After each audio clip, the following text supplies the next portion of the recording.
that as I have said last time, okay, when we design a member under pure compression, that would be basically more complicated than designing na ang load niya is pure tension. Okay, why? It is because kapag po pure tension siya, okay, the only effect on the material is that of the elongation. Okay, so whether the material is short or long, or it has yung slim cross-section, okay, ano nangyayari? It is simply an elongation. Okay, when you put in there a tensile load. Not unlike po that of the compression. Sa compression po kasi, the length of the material and so as the cross-section, it matters. Okay, it matters doon sa nangyayari sa kanya when you apply that with a compressive load. So the behavior of the material, okay, that varies when you apply a compressive load, dependent upon the length and also the cross-sectional area. Okay? So meron po tayong tinatawag as the slenderness ratio. Okay? So this slenderness ratio, that is L divided by K, okay, so and that's L divided by K, that would be our basis in the design, okay? So it depends on this value kung ano ba yung i-apply natin na procedure, okay? So the slenderness ratio is the ratio between the length and yung K po is called the least radius of gyration, where K is equal to the square root of I over the area. I pertains to the moment of inertia and A is the area. So, depende po sa slenderness ratio na yan, okay, yung procedure na i-apply po natin. Okay, so there are three types po. We have their case 1. Yan po yung pure compression block. Okay, so this is a pure compression block. Yan. Okay, ang pangalawa po, case 2. That's an intermediate column.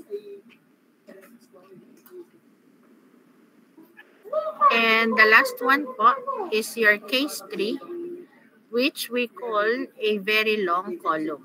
Okay? So, yan po yung tatlong case. So, it all depends on the slenderness ratio. Okay? And from this case 1 up to case 3, you have their different procedures on designing. Kasi, ibig sabihin yan, iba-iba yung effect ni compressive load doon sa member. Okay? Kaya nagkaiba-iba tayo ng cases. Okay? Specifically, if it's case 1, the pure compression block, these are the members which tends to shorten. Okay? So it tends to shorten only or simply decrease in the length is observed when you apply a compressive load. Okay, so yun lang yung nakikita. So this is very common on short material and yung kanyang cross-sectional area ay hindi ganun ka-nipis. Okay? Pag sinabi naman natin intermediate column, the failure is called debuckling. Okay? So, buckling po ang tawag sa failure niya. Ibig sabihin, you would observe somewhat bending on the cross-section of the member. Okay? So, meron kang makikitang bending doon sa iyong material when you applied it with a compressive load. Okay? And then the last one is your case 3, which is the long column, which ano na po siya, parang it imitates the pure bending only. Okay, parang naging pure bending na lang siya and not merely the compression. So, yung induced stress natin on this case 3, okay, it would be very different from naunang dalawa. Okay? Kasi nga parang naging pure bending na po siya. Okay? So, yan po yung ating magiging criteria for design, which is the slenderness ratio. Okay? So your first move in designing the member is to find this slenderness ratio. Yun muna po lagi ang uunahin. Find the slenderness ratio and then kung alam mo na po yung slenderness ratio, so you can determine ano yung procedure na gagawin mo sa kanya. Kasi na-identify mo na siya kung case 1 ba yan, case 2 ba yan, case 3 or yan. Okay? So, may maiilagay ka na or may masusundan ka na procedure. Basta, alam mo na kung anong klase siya. Case 1 up to case 3. Okay? So, as mentioned kanina, doon po ako nag-stop daw sa case 2. Okay? So for case 1, okay, yung pure compression block natin, that is when the slenderness ratio is less than or equal to 30. So yan yung pure compression block. And to design that, you will be designing that based on the strength failure and the deformation failure. Okay? For the strength failure, you simply equate, okay, the design stress to the induced stress of the material. Okay, so that is to come up with a good design. Okay, equate the design stress to the induced. So the induced stress is called the compressive stress equal to the force over the area. Okay, so you can have your dimension coming from the area. Okay, whereas on the deformation naman po, okay, the deformation is called the contraction. So it is a decrease in the original area. Okay? And to obtain the deformation, it is simply equal to FL over AE. Okay? And then we equate this deformation to the allowable limit of deformation. Okay? And then from the allowable limit, you compute for the required dimension. Okay? So not at all times there would be a deformation failure. Okay? There could be kapag lang po may binigay sa atin na allowable limit of deformation. Otherwise, edi ano lang po yan, strength failure lang po. Okay? So if you have there two answers, one coming from the strength failure, the other one coming from the deformation failure, okay, you need to choose. Okay?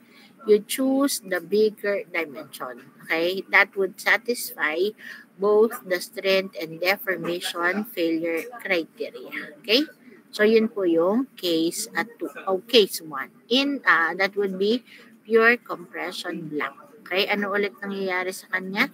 It simply shortens. Okay? It's, the length simply decreases in relation to the original length. Okay? That is when you apply a compressive load. So, this is now your case 2. Okay, so case 2, if the slenderness is in between 30 and 120. So, ang tawag natin sa kanya, it's an intermediate column. Okay, so in between 30 and 120. And you look at the buckling path now. Okay, hindi po siya basta tuwid lamang. Okay, upon the application of the load, the compressive force, yan, nag-buckle. Okay, may slight bending yung atin pong material. Okay, nagkaroon po nun. So, yan po yung tinatawag natin as the short or intermediate column. Okay? And there are two theories of failure, okay, that lies with this intermediate column. Okay? Ano yung atin na two theories of failure. Okay? So, you have this. Doon po sa area na to. Okay? Dito po yung straight line bago yung mag-curve. Okay? So, this is called the elastic zone. Okay, so elastic zone. Okay, at yung natitira po dito, yan po yung tinatawag natin na plastic zone.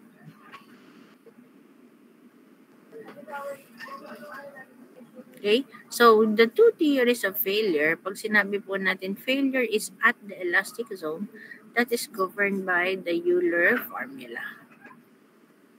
Kapag po naman siya nasa plastic zone, so that would be the J.B. Johnson formula. Okay? So, dito po sa J.B. Johnson, ang ibig sabihin lang po niyan, if you load the material with a force, that could have a deformation. But, okay, anong nangyayari? Mamaya po, meron na siyang permanent na deformation. Okay? Ito naman si Euler formula po. So, same, ano po tayo, same na, na pag in-applyan mo po siya ng load, it will have its deformation.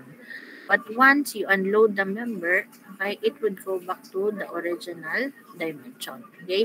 That is basically the Euler formula. Okay?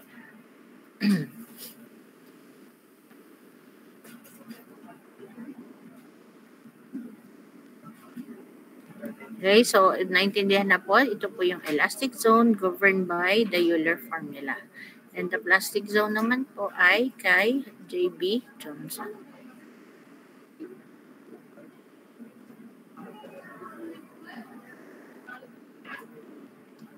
Okay, so how do you design it po? Okay, we have the general guide in designing the buckling failure. Yan.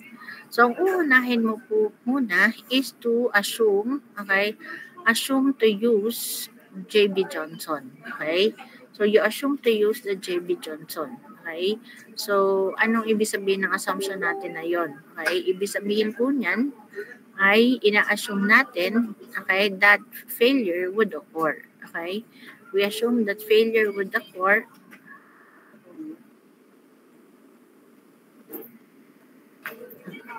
and yun pong kanyang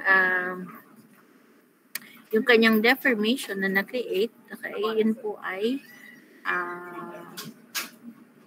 hindi na magbabalik to the original dimension. Okay, so meron na pong permanent deformation kapag po yan ay sa JB Johnson. Okay, so you look at the JB Johnson formula. F critical equal to sigma y times A quantity 1 minus sigma y L squared over 4 pi squared NE.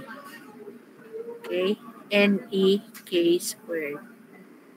So this is our equation po for the JB Johnson. Okay? So yan muna po ang una mong gagamitin. Okay? So you will be looking here for the diameter. So ito po isa-isahin natin. FCR is called the critical buckling load.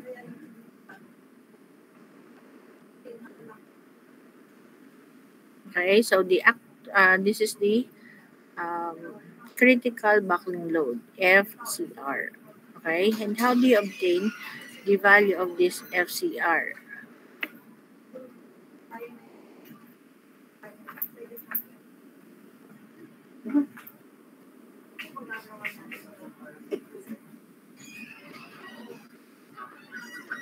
Okay, so ano po ang ating critical buckling load? This is different po from the FC. Yung FC po kasi natin, yung ginamit natin sa case 1, that is simply the compressive force. Okay, ito po FCR. So yung FCR po na yan, it is simply equal to your compressive force. Dapat multiplyan mo na ng factor of safety. Okay, lalagyan mo na ng factor of safety. And this factor of safety is, of course, taken from your table 1.1. Okay?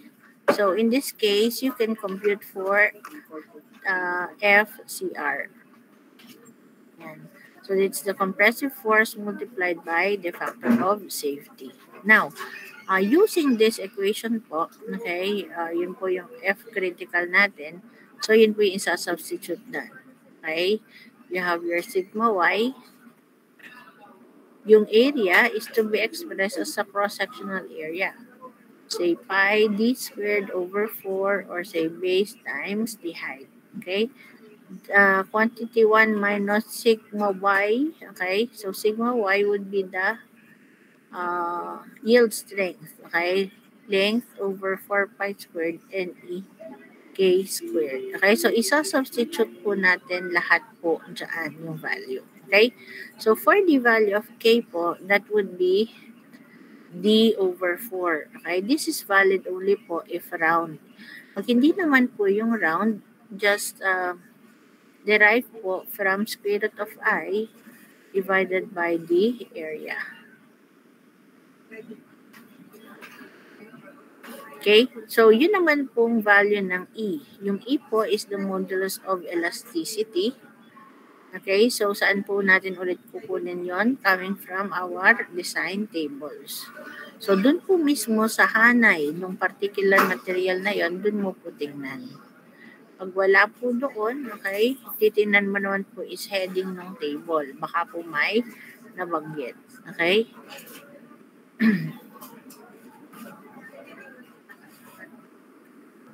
And pag wala po, we assume to use E equal to 30 times 10 to the 6 PSI. Okay? So, assume to use this value of E kung, okay, kung wala po tayong ibang mapagkukunan na sa mga table po. Okay? So, lahat po yan, okay, ay sasubstitute natin ng bago. Okay? Alin po ngayon ang tinetest niya? Ito pong area. Okay? So, ito po yung tinetest niya, yung area po yun. Okay? So, area po nandoon, doon yung ating dimension. So, mas maganda po na makuha po natin siya okay, using this J.B. Johnson. So, from this, magkakaroon ka po ng sagot. Say, for example, the diameter. So, meron tayo nakuhang sagot when we use this equation of the J.B. Johnson. Okay? But then we are not sure that this diameter is correct. Okay? We're not sure if this is correct. So what you need to do is to compute. So you need to compute or you need to check. Okay? Checking by computing the B over K squared criterion. Okay? So you solve for B, sigma y L squared over pi squared and E. And yung value ng K, square root of I over D area. Kapag round po, it becomes D over 4. Okay? Yan. So, ano po yung sunod natin na gagawin? Okay? So, pag na-check mo na po yun, D over K squared po yan ha. So, solve for B, you solve for K. Okay? Kailangan lang po ay K squared. That's the common mistake po. Minsan naiiwan yung squared.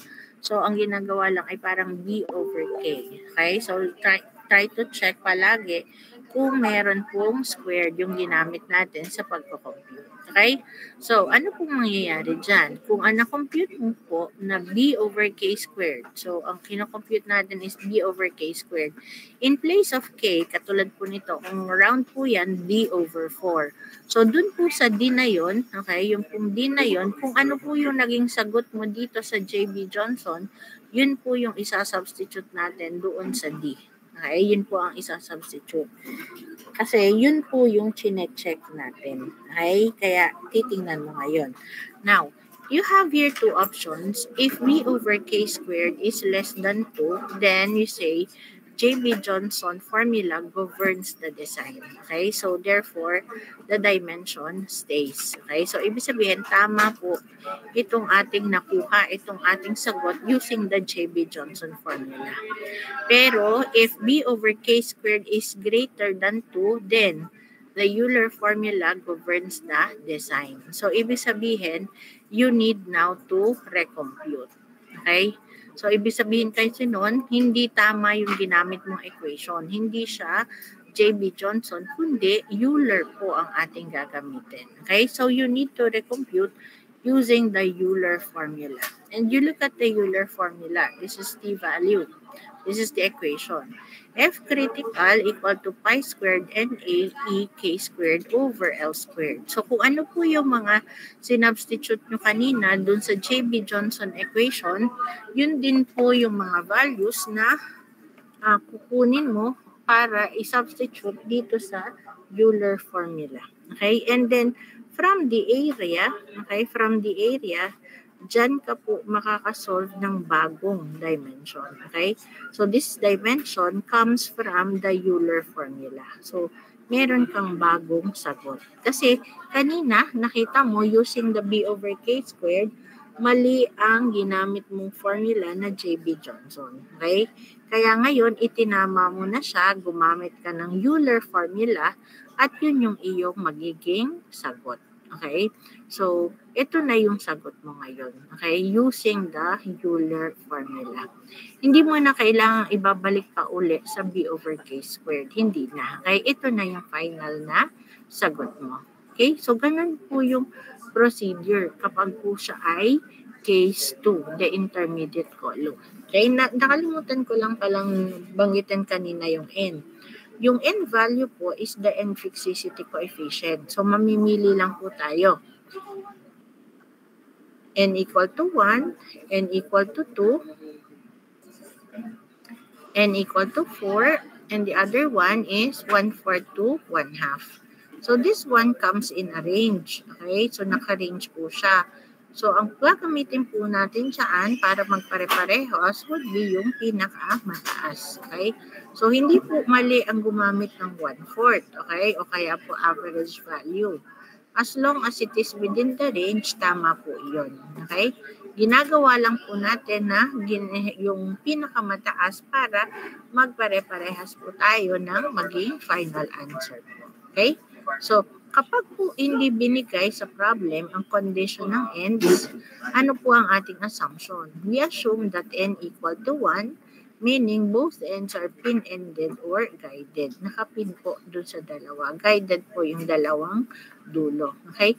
And this condition po, yung ng mga ends po na yan, it affects po the way that this member buckles. Okay? Katulad po nito.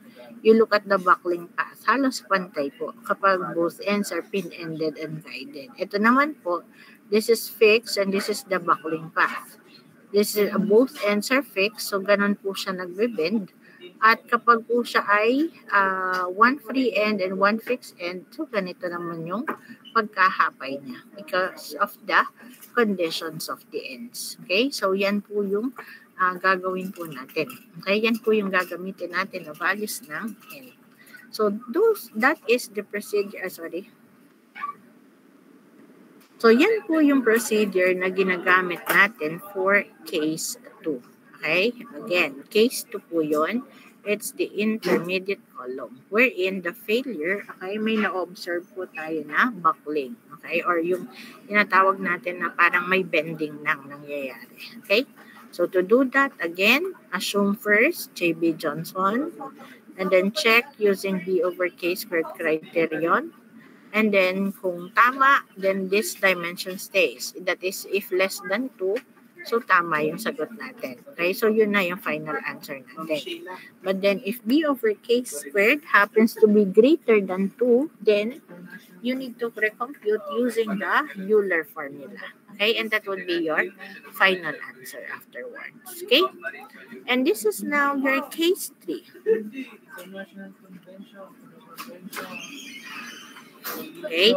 So, ang case 3 naman po natin is when the slenderness ratio is greater than or equal to 120. So, ang tawag naman natin dyan, it's a long column. Okay? So, it's a long column. And for the induced stress, it experience pure bending na. Okay? So, instead of compression, parang nagiging bending na po ang nangyayari sa kanya. Okay? So, for the induced stress, so, ang tawag na natin sa induced stress niya, this is called already as your flexural. Okay? Kumbaga parang sa ano na talaga, bending na siya. Okay? So, this is flexural stress. Yan, flexural stress. And the equation, sigma sub F equal to mc over I. Okay? Yan. So, this is the flexural stress, sigma sub F equal to mc over I. I is the moment of inertia. Okay? And m is the maximum moment. So, if this is a maximum moment, you need to review po your shear and moment diagram. How do you arrive at a maximum moment? Okay? Yan po yung gagawin. And again, to close the design, okay, you have to equate the design stress to the induced stress of the material. So, the design stress equal to the flexural stress. Okay? O, ano po ating sigma D natin? Ano po yung value ng sigma D? So, sigma D, it can either be sigma U over factor of safety o kaya naman po sigma Y over factor of safety. Okay? Yan. So, yun po yung design stress. Maalin po sa dalawa, yun po yung ating pipiliin.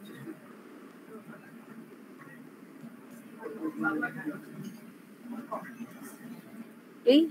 So, dito po lang, ang kailangan natin is also yung knowledge natin on the shear and moment diagram for M. Same thing with I, which is the moment of inertia. Okay? So, moment of inertia. So, dapat alam po natin yung moment of inertia. Okay, kung gagawa po tayo o magdi-design tayo ng sarili po natin na okay? Question. Ito po sa case rin natin, madadaanan pa po ulit natin siya when we have members under pure lending.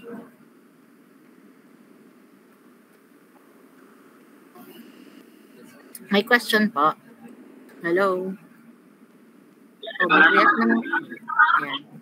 O, yung iba po kahit emoticons para man lang alam ko kayo hindi patulog. Yan. Okay, thank you. Okay, so let us then continue. Okay, so we continue using po, okay, a sample problem. Okay, so ang sample problem po natin kuhanin ay ari pong problem 2. Okay, so sa problem 2 po, ayan, ay may nakalimutan po pala ako. Sorry. Bago ko yung simulan. So again, ang atin pong gagawin is to check first the slenderness to come up with alin ba yung i-apply mong procedure. Case 1 ba yan? Case 2 ba yan? Or case 3 ba yan? Okay, so lahat po ay magmumula sa slenderness ratio. Okay, and the slenderness ratio is L divided by K. So kung siya po ay circular, right, ano nga po yung na-derive natin kanina? So it would be the length divided by yung K natin. Okay, ang K po natin, if it is circular, that would be D over 4. Okay, D over 4. Yan. So, yan po yung ating L over K. So, length divided by K, which is D over 4. Okay? So,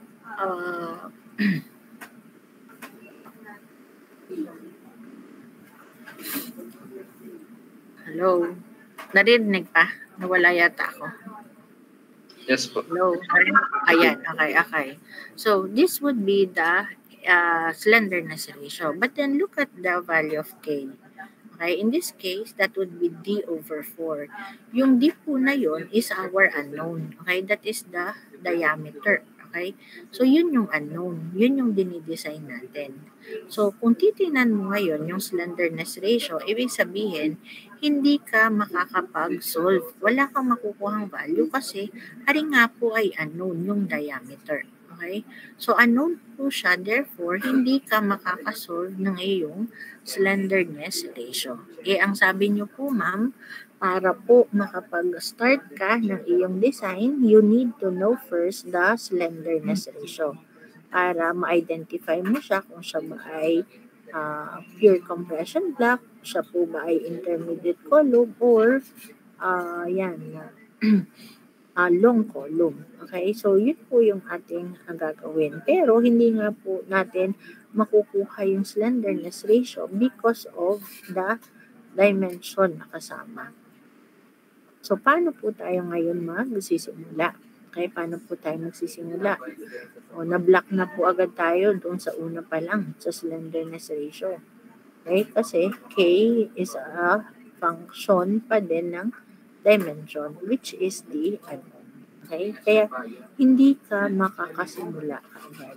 Okay, so ano pong gagawin natin doon, ma'am?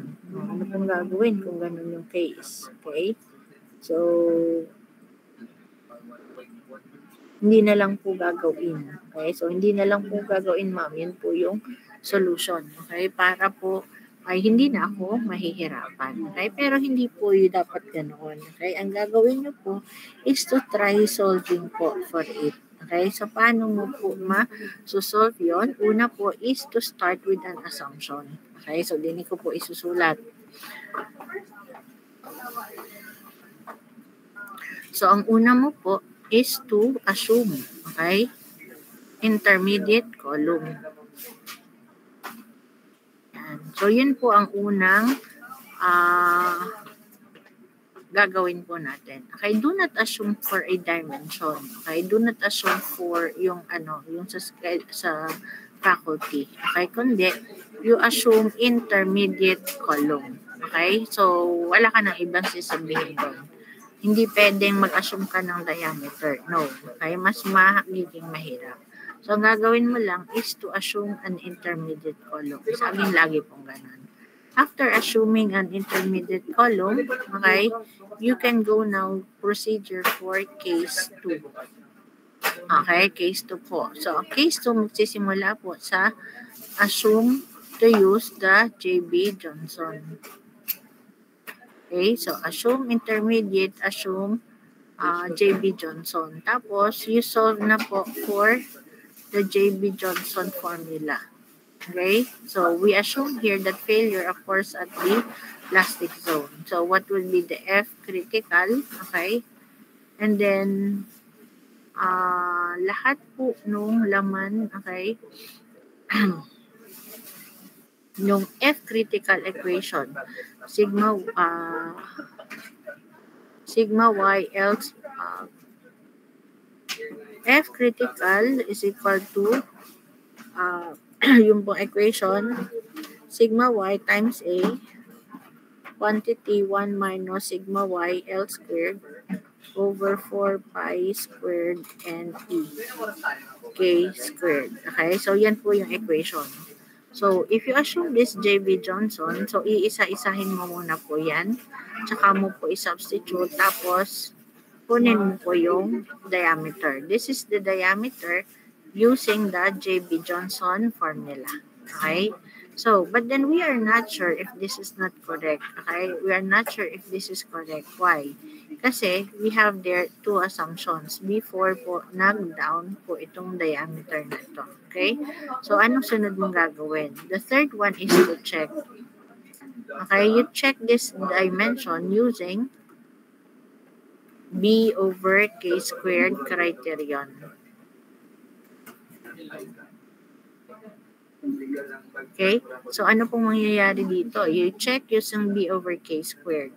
So, ang gagawin po natin dyan, okay, yung K po natin is a function of this diameter, okay, of J.B. Johnson. Okay? So, di po ba yung K dito? Halimbawa, B. So, for B, ano naman yung K? D over 4. So, yung D po din yun po yung manggagaling dito. Okay? Divided by 4. O, ano pong sunod? Okay? If B over K squared less than 2,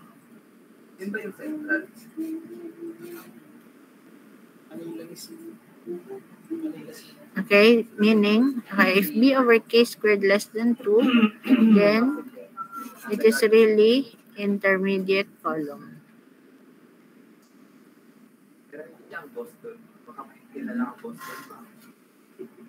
Okay, so ibig sabihin, you can use yung diameter kay galing sa J.B. Johnson. Okay? Ano po yung second option natin? Okay, yung second option po natin, yan pa din, assume intermediate column, assume J.B. Johnson, you have your answer. Okay? You have your answer as the J.B. Johnson equation. Answer po natin. Saan po ngayon magbabago? Okay? You need to check this. Okay? Ang kailangan lang po natin,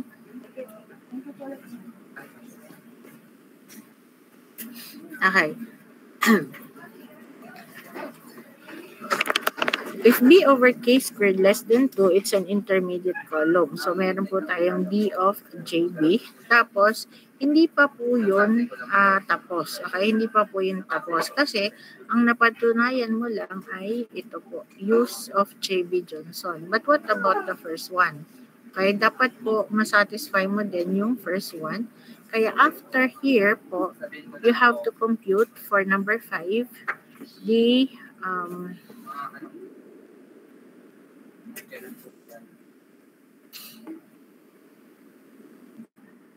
slenderness ratio.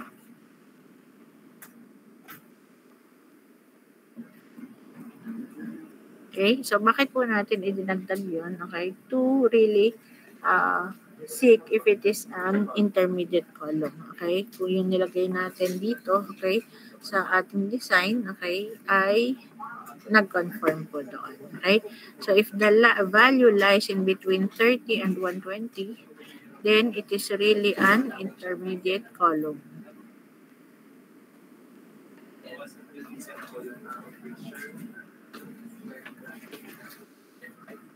Okay?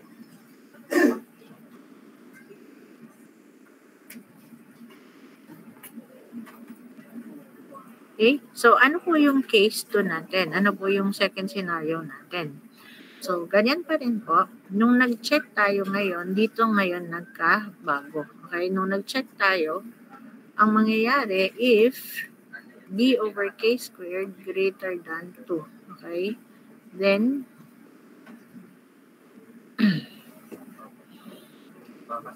Euler governs the design.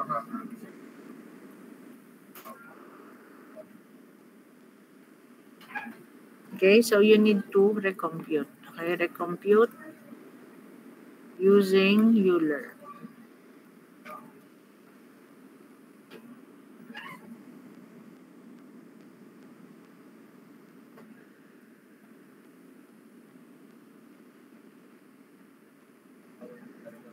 Okay, so you'll have now the value, okay, a new diameter coming from the Euler. Okay, but then, hindi pa po uli aritama. Ano po ang idadagdag mo dito? Okay, anong idadagdag mo?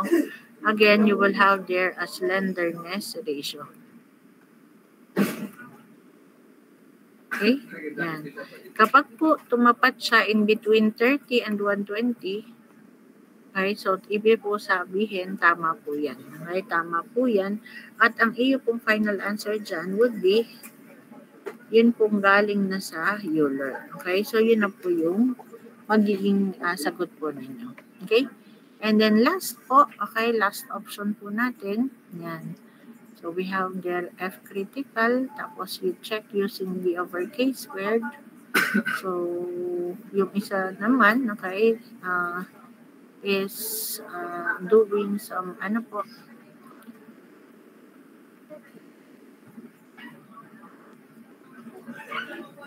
okay, and then the last one po, okay, ang dini naman po siya magpapalit. Okay, so Euler siya, recompute using Euler, dito po siya magpapalit sa number 5. Okay, dito po sa number 5, so you are to obtain the slenderness ratio. Okay, from ano po natin, so dito po siya ngayon papatak. Kung siya po ay in between 30 and 120, so ang tama po yung sagot mo using the Euler. Pero pag halimbawa po, kung matak po siya na L over K is greater than 30, yan. So greater than 30, then mali na po. Hindi na po siya pwede sa case 1. So, you need to recompute using the specific case.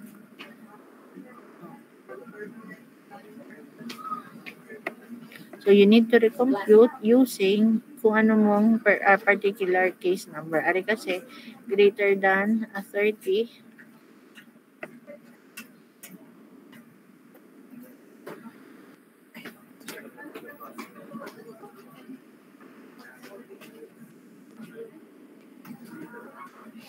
sorry, this is less than pala.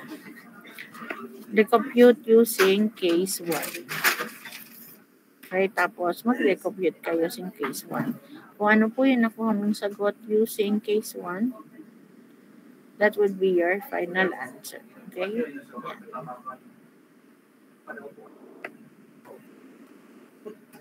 May question po sila?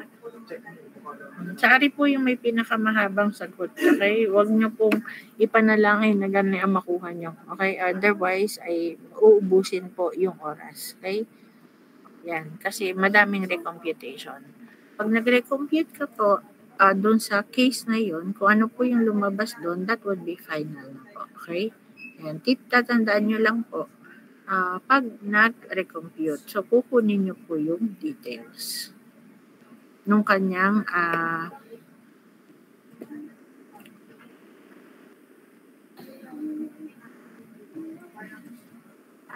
okay, so you try solving this one po. A piston rod, ano po natin ha, i-resolve po natin. A piston rod is made of AISI 3140 steel, OQT at 1000 degrees Fahrenheit. It is subjected to a repeated reverse load and the rod is for a 20-inch air compressor. where the maximum pressure is 125 psi. Compute the diameter of the rod using design ultimate strength. So yan po, i-drawing natin yung setup. Say, this is the piston cylinder assembly. So, ari po yung piston. Tapos, ito po yung ating cylinder which contains the air. Yan. Okay, so nandyan na po yung air. Okay, so ito pong atin na cylinder, okay, with the piston, this is the diameter of it. Okay, so the diameter is 20 inches.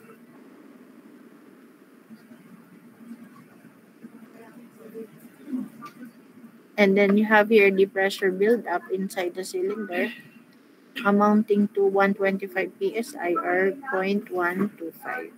Okay?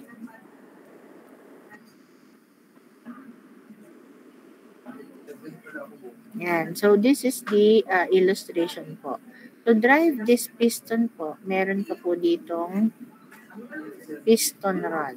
Okay? So this is your piston rod. Okay? So yung piston rod po na yan po yung ating binibili. Okay? Yung piston rod po, okay? Yan po yung ating hinahanap. Okay?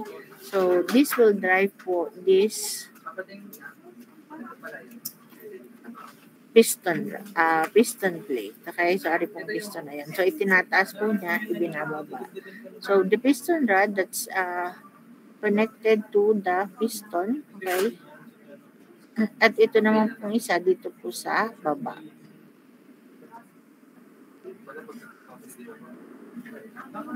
Okay, so yan po yung ating hinahanap ngayon. What should be the diameter? Okay, what should be the diameter of this piston rod? Okay, so let us have the given. You have there 20 inches for the diameter of the cylinder, 125 psi or 0.125 psi for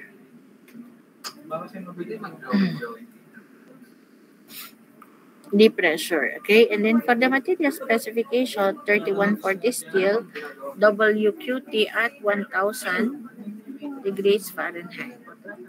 And so from figure AF2, page 11, you obtain sigma U, and then the other one is sigma Y. So sigma U, and this one is sigma Y. Okay? Yan. So, titingnan mo rin using your figure AF2, okay, using your figure AF2, meron bang value ng E, the modulus of elasticity?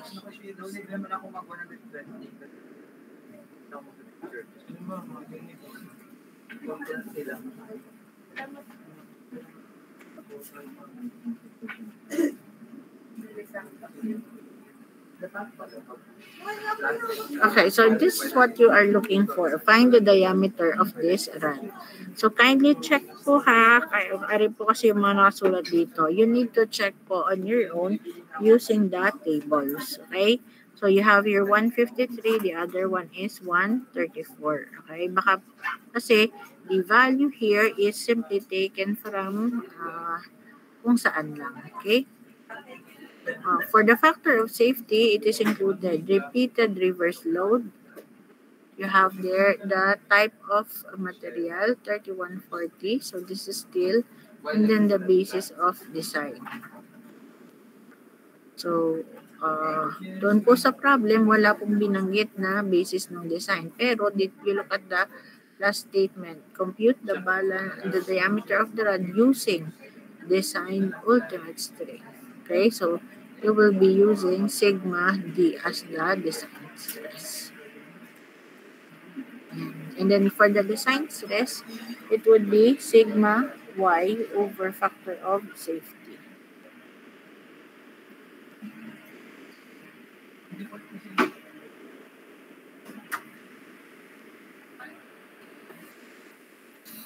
Okay, so dito po, okay, based on yield. So, Fs is equal to 8. Kindly check po itong value. Tama po ba?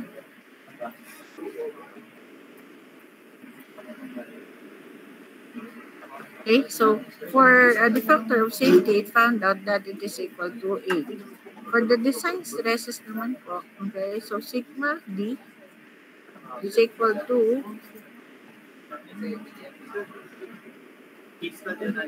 so for the case study,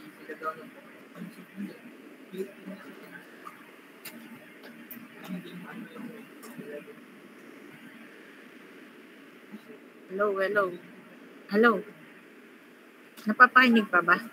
Nag-notify sa akin nawawala. Okay, yan. Nag-notify dito nawawala.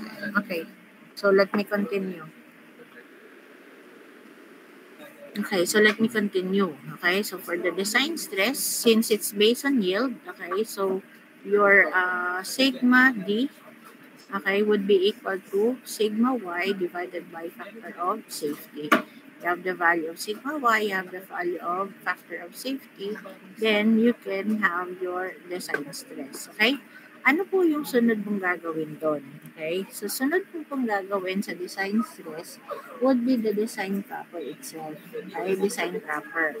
Now, doon po sa problem, hindi po nakaspecify doon na siya ay compression block, na siya ay intermediate column, or siya ay long column. Okay? So, it is up to you to decide since nakikita mo naman po iyon. Okay? So, ang gagawin po natin, yun na po tayo sa proper. Okay? So, design proper po natin. So, pag nagdi-design po niyan, okay, if you say it's an intermediate column,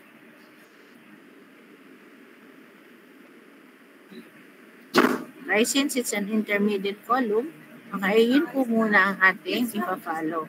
So, ang una mo pong assumption is to assume intermediate.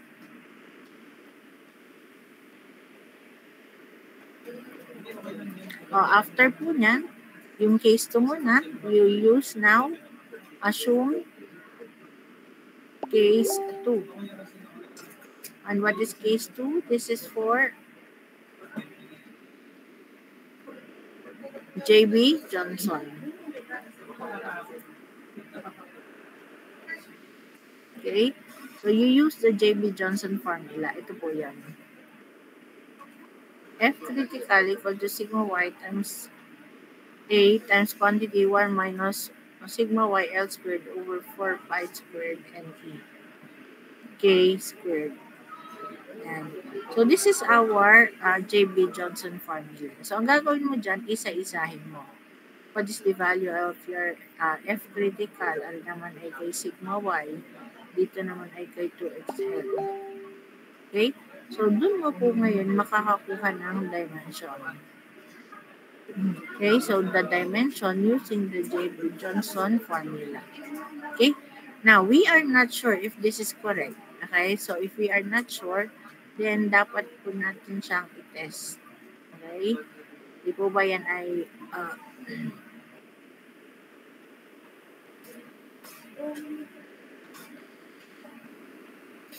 okay, so we need to test this using the B over K squared criterion.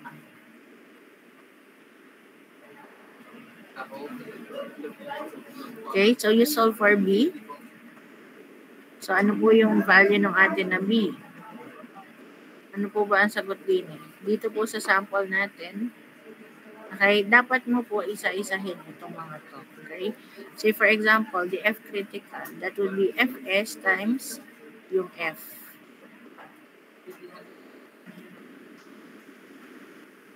Yung F po dito, that's the compressive load. Okay? The compressive load, that would be equal to pressure times the area.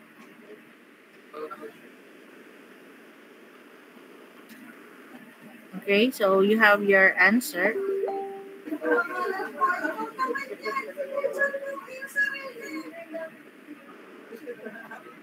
So, isa-substitute po natin siya lahat dito. Okay, so nakita niyo po dito. F critical, okay, is FC times Fs. Ari pong factor of safety, nakuha na po natin kanina. And then you have to recall here the formula for pressure pressure is equal to force over the area. So that's the compressive force.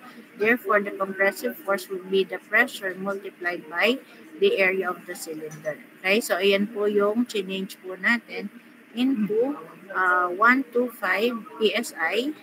Okay, yun po yung ating pressure.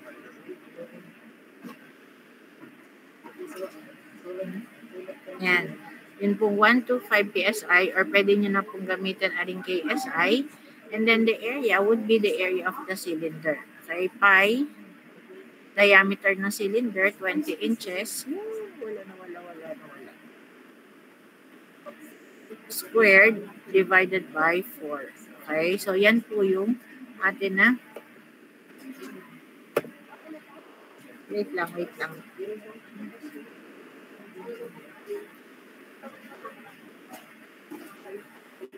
Nawala ako. Yan. Pinapalit ko kasi. Yan. So, pi d squared over 4, then you come up with your FC. Okay? So, ito po ay FC pa lang. That's the compressive load only. Okay? To obtain po F critical, it should be this value multiplied by the factor of safety. Kindly check muna po if this will yield really 39 point, ito po dito, 39.27, okay, kips. And then for F critical, that would be multiplied by yung factor of safety, which is equal to 8. Okay, yun nakuha po natin kanina. To yield a value, nasan yung F critical? Ito po, 314.159. Okay, paki-check muna po using your calculators po.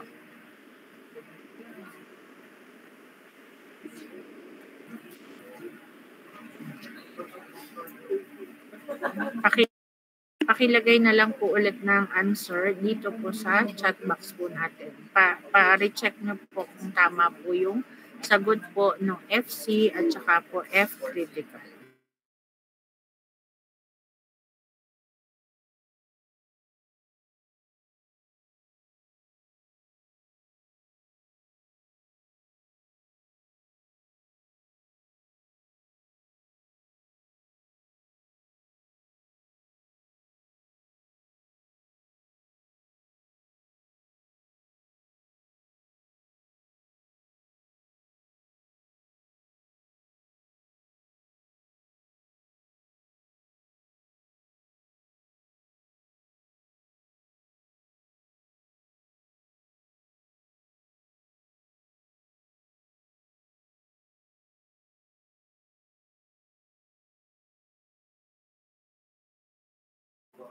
Okay, thank you. Okay, so meron ng sagot si yan, Japet. You have there 314.155. Okay? So, the others po, kindly check po para alam niyo po kung paano po nakuha yung values po natin. Okay? So, you have there, from Tristan Perez. Okay? So, you have there po our answers. Okay? So, you have there the FC. Yung FC po, yan lang po yung ginagamit for your case 1. Okay? Sa case 1 po, yan po yung ginagamit. Pagdating po sa case 2, meron po tayong FCR, which is the critical buckling load. Okay? So, yun po ay nakukuha by multiplying the compressive load FC by the factor of safety. So, ang gagawin niyo po dito, okay, iisa-isahin niyo muna po yan. Okay, bago mo po i-substitute dyan, mas maganda po iisa-isahin po natin. Okay, so iisa-isahin mo yan. Kumbaga, alin ba yung ano ba yung F critical? So, ito po yun, nakuha natin. So, we come up with F critical equal to 314.159 kips. Okay, so yun po yung ilalagay. Huwag nyo pong gagawin na i-substitute agad. Gawin nyo po, isa-isahin mo. Okay? O ano yung F critical, are. Tapos anong kasunod? Hanapin mo po yung A. Ano ba yung A? Yung A po natin, okay, yung A po natin would be simply equal to pi d squared over 4. So, ililista mo muna po siya lahat. A is equal to pi d squared over 4.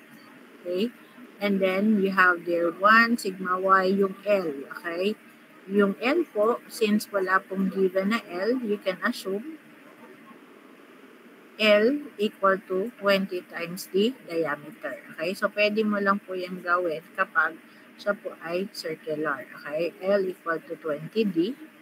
And then, yung E po, wala din po yung value ng E. Okay? Kasi doon sa figure AF2, wala po yung value ng E. So, ano po ang gagawin kapag wala? You can assume to use, okay? Assume to use E equal to 30 times 10 to the third KSI. Okay? This is standard for all types of steel. Okay? So, yun po ang gagamitin mo as the value of E.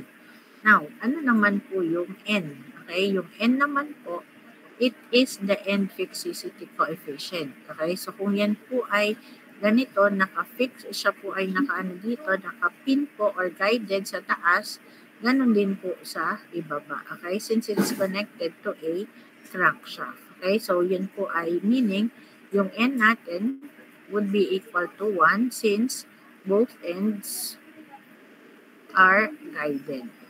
Okay? So, kapag nakuha mo na po siya isa-isa, nalagay mo na po A, F critical, L, E, tsaka mo po lahat siya isa-substitute. Okay? So, substitute to J.B. Johnson formula.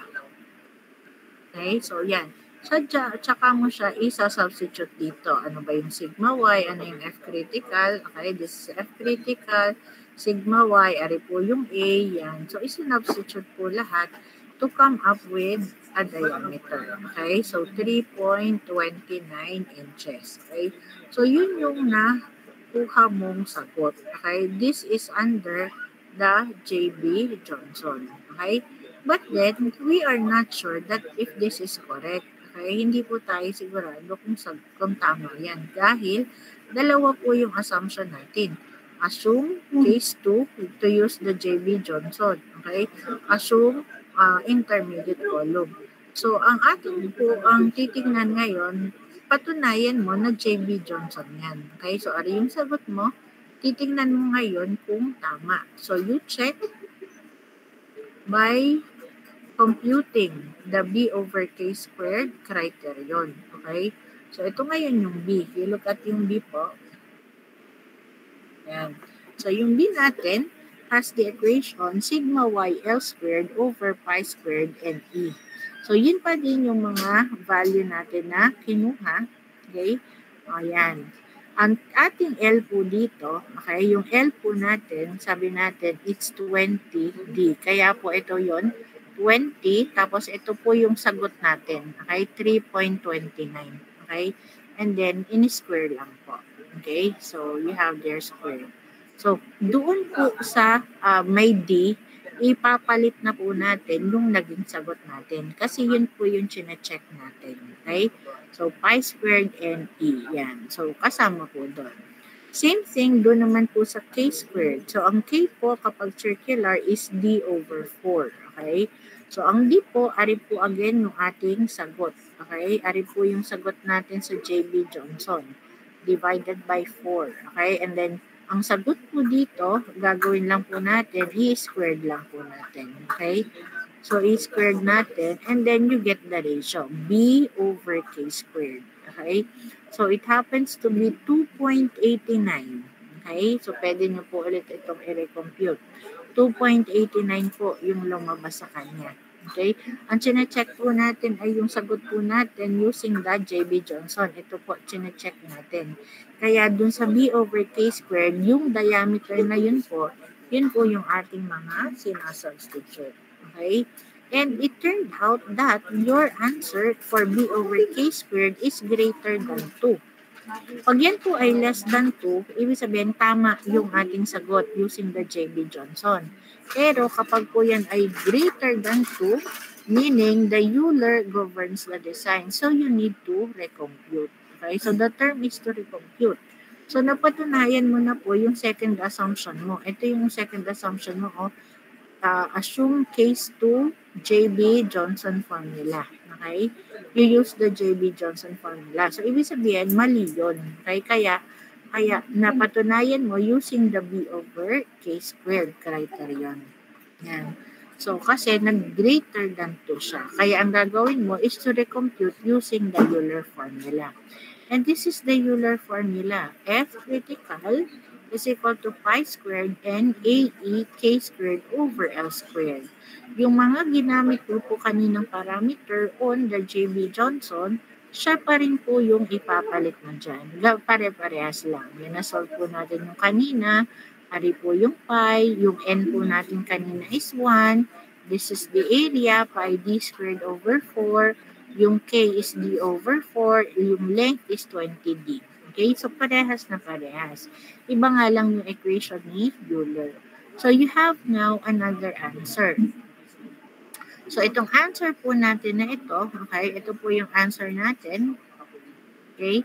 This is the answer taken from the Euler. Okay? So, ito ang sagot natin from the Euler. Okay, yung kanina, answer natin with J.B. Johnson. Nakita na natin, ay, eliminate na yung si J.B. Johnson kasi mali. Okay, kaya nagkaroon ako ng bagong sagot using the Euler. Okay, now, tapos na po ba yung ating solution? Hindi pa po. Kasi, meron pa po tayong isang assumption. Okay, so ari pa lang yung na-finish po natin. Assume case 2 na siya po ay J.B. Johnson. Doon pa lang po tayo naka-finish. Pero ito pong unang assumption na intermediate column, hindi pa po natin alam. Okay? Kaya, ibabalik mo po doon sa intermediate column. So, after this po, ng sagot mo kay Euler, ibabalik mo po to the slenderness ratio. Okay? So, this will validate yung first assumption mo po that it is an intermediate column. Okay? So, slenderness ratio is L divided by K. L is 20, D, and then K is D over 4. You substitute 20 times, ari pong naging sagot natin, 2.940 okay, inches divided by 2.940 inches divided by 4. So, you cancel out this 2, okay, and your answer would be equal to 80. Okay? And you say, since L over K is equal to 80, then it is really intermediate column. So, tama na po yung ating assumption na una. Okay? Nakita mo na-resolve mo na. It is really an intermediate column. Okay? Because the value lies in between 30 and 120. Okay? Yan. So, kung intermediate column na po yan, ibig sabihin, tama na itong sagot mo kay Euler. Therefore, use diameter coming from Euler in a standard size, it would be equal to 3 inches. Okay, so ganun po yung magiging solution mo po. Okay, kung halimbawa naman po, pagdating po dito sa slenderness ratio, ang nakuha mo ay hindi 80. Ang nakuha mo lang, for example, is 25 lamang. Okay, so ano conclusion mo? Since the slenderness is equal to 5, then pure compression block. Okay, and then, recompute using the procedure for case 1. Pag na-recompute mo na po, gamit yung procedure for case 1. Alin po yon? Yung may strength failure, yung may deformation failure. Okay? Kung ano po yung sagot mo doon, then that would be your final answer na po. Okay? So, ganun po hahaba pa yung solution natin kung hindi po yan pumatak na intermediate column. Okay, kung pumatak naman po siya na long column, edi magre-recompute po ulit kayo. Okay? So, ganun mo po isa-solve yung ating mga proceed, ang ating pong mga members under pure compression. Okay? Ayan. So, may kanya-kanya po siya na kailangan i-apply na procedure base sa slenderness ratio. Okay? Question po.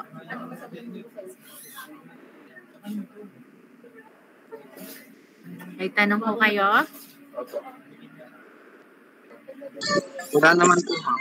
Okay, wala naman. Okay, so yung po mga kasunod, so tingnan po ulit natin yung ating manual ha. Okay, so kung mapapansin nyo po, after every topic, you have there your design work.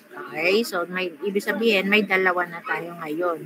Yung isa is sa attention, yung pangalawa po ay sa compression. Okay, so dun po sa mga natitira natin na minutes or yung oras po, di utayin po natin na magawa ng ating design works. Okay? So, yun po para po on our face-to-face class, di meron po tayong submit. Okay? So, yung dalawa na po ang meron po tayo. So, yung natitira po nating oras, mag-utay po tayo ng paggagawa ng ating mga design works po. Okay? So, kung wala na po tayong tanong, i-stop ko na po itong aking presentation and then you can go offline po to work on your design works. Okay? Yan. Yes, Jasper. Ma'am, bali, nabanggit niyo po kasi dati na kapag magpapagawa po kayo ng design work ay face-to-face kompasa. Bukas kompasa. Hindi naman. Bukas ay may may magle-lecture ako sa inyo. May face-to-face tayo. So simulan nyo na yung paggawa ng design work, then we could have that yung sunod natin na face-to-face. Okay? Kasi madadagdagan pa yon nung topic ko po bukas pa. Okay? Pero simulan nyo na po. Kahit po yung yung sa sunod na F2F class po. Okay na? Ma'am, makukuha ko na rin po yung module. Oo, nandito. Kunin mo dito. Isa na lang yon, di ba, Jasper? Okay, sige. Okay, you can come here dito sa So, kung wala na po tayong question, okay, you open your camera na po. Yes, Janisa, you're raising your hand. Ma'am, paano po yung format po sa pinaka-design work po? Okay. You will be using po yung long band. Okay, long band paper po. Tapos may, po. Ang gagamitin po is long band. Tapos po may,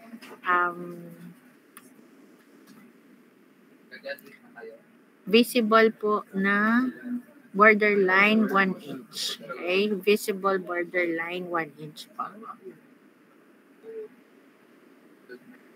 I'll send po sa GC natin yung iba pa pong details. Okay, everyone.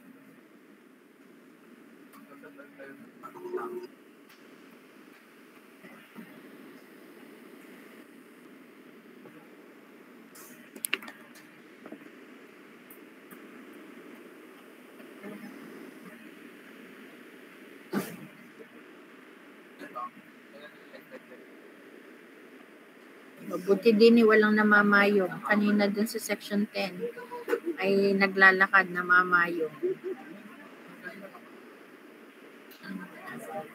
So, sige po. Okay na.